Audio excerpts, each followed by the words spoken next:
Edwin വാൽസിൻ്റെ ഇന്നത്തെ പുതിയ വീഡിയോയിലേക്ക് എൻ്റെ എല്ലാ കൂട്ടുകാർക്കും സ്വാഗതം. അപ്പോൾ അതാ ഇന്നത്തെ എൻ്റെ സ്പെഷ്യൽ ഐറ്റം എന്താ ഇത് കണ്ടോ. എല്ലാവർക്കും അറിയായിരിക്കും ഇതെന്നാന്ന് അല്ലേ. വടുകപ്പ് പുളി നാരങ്ങ നമുക്ക് അച്ചാറിടാനും പിന്നെ കറി ഉണ്ടാക്കാനും നല്ല തേങ്ങയൊക്കെ വറുത്തരച്ച് ഇച്ചിരി ശർക്കരയൊക്കെ ചേർത്ത് കറി ഉണ്ടാക്കിയാൽ നമ്മൾ സൂപ്പർ കറിയാണ് 2-3 ദിവസത്തേക്കുള്ളത്. അപ്പം അങ്ങനെ എങ്ങനെ വേണമെങ്കിലും ഉണ്ടാക്കാം കേട്ടോ. അപ്പം ഞാനിപ്പോൾ ചെയ്യുന്നത് ഇതൊന്ന് അച്ചാറിടാനുള്ള പണിയാണ് ഞാൻ നോക്കുന്നത്. പൊന്നൂസേ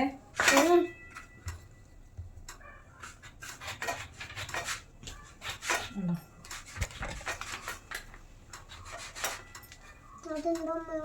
എന്താ നാരങ്ങ മിഠായി അല്ല, ഇത് വടുകപ്പുളി നാരങ്ങ. ഇത് അച്ചാറിടണേടാ. ഇങ്ങനെ ചെറിയ പീസായിട്ട് ആക്കാം. ഇതിൽ ചെറുതായിട്ട് പീസാക്കി ആക്കാവേ. ഒത്തിരി വലുതായിട്ട് വേണ്ട, നമ്മൾ അച്ചാറൊക്കെ ചെറിയ പീസസ് അല്ലേ ആക്കാം.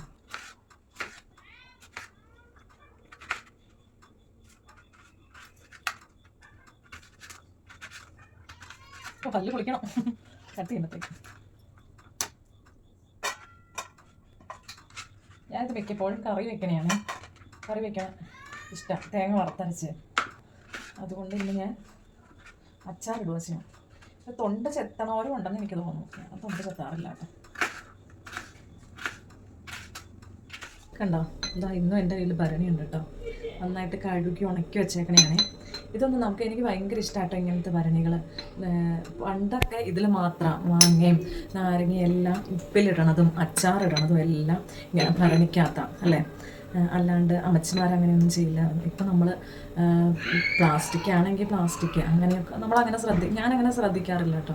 പ്ലാസ്റ്റിക് ബോട്ടിലാണ് കിട്ടണമെങ്കിൽ അതിൽ വയ്ക്കും. പക്ഷെ പണ്ടത്തോരിങ്ങനെ ചില്ല് ഭരണിക്കകത്ത് അല്ലെങ്കിൽ ഗ്ലാസ് ബോട്ടിലിനകത്ത് വയ്ക്കണമെന്ന് നിർബന്ധമുള്ളവരായിരുന്നു അല്ലേ. പക്ഷെ ഇപ്പം അങ്ങനെയൊന്നും എൻ്റെ കാര്യമാണ് ഞാൻ പറഞ്ഞു, ഞാൻ അങ്ങനെയൊന്നും ശ്രദ്ധിക്കാറില്ല. അപ്പം ഞാൻ പറഞ്ഞു വന്നത് ഇപ്പം ഈ ഭരണിയൊന്നുമേ കാണാനേ ഇല്ലാത്ത ഇതാണ്. നേരത്തെ എല്ലാം ഇങ്ങനെ ഭരണിക്കകത്തായിരുന്നു കേട്ടോ വയ്ക്കുന്നത്. അപ്പം എനിക്ക് ഭയങ്കര ഇഷ്ടമാട്ടോ ഇങ്ങനെ ഭരണികളൊക്കെ ഉള്ളത്. അപ്പം ഞാനെല്ലാം കഴുകി ഉണക്കി വെക്കും. അപ്പം ഇന്നതേ അപ്പം ഞാൻ അച്ചാറിടാമെന്ന് ഓർത്തിട്ട് പിന്നെ ഓർത്തു എന്നാൽ ഇതങ്ങ് കുറച്ച് ദിവസം ഉപ്പിലിട്ട് വെക്കുവാണെങ്കിൽ നല്ലൊരു ഇതാവുമല്ലോ, പാകമാവുമല്ലോ അച്ചാറിന്. അപ്പം അതുകൊണ്ട് ഞാൻ എന്താ ഉപ്പിലൊന്ന് ഇട്ട് വെച്ചിട്ടാണ് അത് പാകമായി കഴിയുമ്പോഴാണ് അച്ചാറിടണം. അപ്പതേ ഞാൻ ഉപ്പിട്ട് കൊടുക്കുക. എന്നിട്ട് നമ്മുടെ എന്താ ഞാൻ പൊടിയാന്നറിയോ അയ്യോ പിന്നെ ഇത് അച്ചാറിട്ടാനുണ്ടല്ലോ നല്ല ടേസ്റ്റ് കേട്ടോ. ഞാൻ പുളിയൊക്കെ ഉണ്ട്, പക്ഷെ ഉപ്പും മുളകൊക്കെ പിടിച്ച് കഴിയുമ്പോഴേ അത്രയ്ക്ക് പുളിയൊന്നും വരില്ല. ചോറൊക്കെ ഉണ്ണാനുണ്ടല്ലോ ഇത് മാത്രം മതി, നല്ല ടേസ്റ്റാണ്, അത്രയ്ക്ക് ടേസ്റ്റാണ്. അപ്പോൾ ഇത് ഞാനിവിടെ ചെയ്യുന്നത് കുറച്ച് ഉപ്പിട്ടു, അത് കഴിഞ്ഞ് നാരങ്ങ ഇട്ടു, അതിൻ്റെ വീണ്ടും അതിൻ്റെ വെള്ളം ഉപ്പിട്ട് കൊടുക്കുക. വീണ്ടും നമുക്ക് നാരങ്ങ ഇട്ട് കൊടുക്കാം.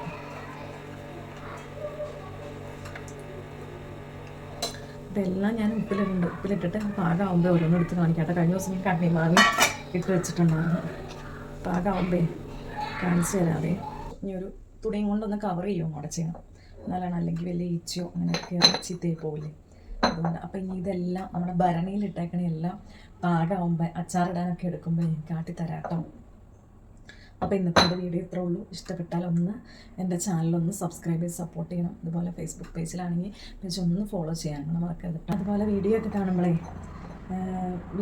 നിങ്ങൾക്ക് ഇഷ്ടപ്പെട്ട ഒരു ലൈക്ക് തരാനും പിന്നെ നിങ്ങളുടെ അഭിപ്രായങ്ങളൊന്ന് കമൻസിലൊക്കെ ഇട്ടാലുണ്ടല്ലോ നമുക്ക് ഒത്തിരി സന്തോഷം. അതൊക്കെ കാണുമ്പോഴേ നമുക്ക് വീണ്ടും ഇടാനൊരു ഇൻസ്പിറേഷനാണ് കേട്ടോ. അപ്പോൾ ഇന്നത്തെ വീഡിയോ ഇത്രേ ഉള്ളൂ. എല്ലാവർക്കും ഇഷ്ടപ്പെട്ടു എന്ന് കരുതുന്നു. അപ്പോൾ ഇനി നാളെ അടുത്തൊരു അടിപൊളി വീഡിയോ ആയിട്ട് വരുന്നവരെ എല്ലാവർക്കും ബൈ ബൈ.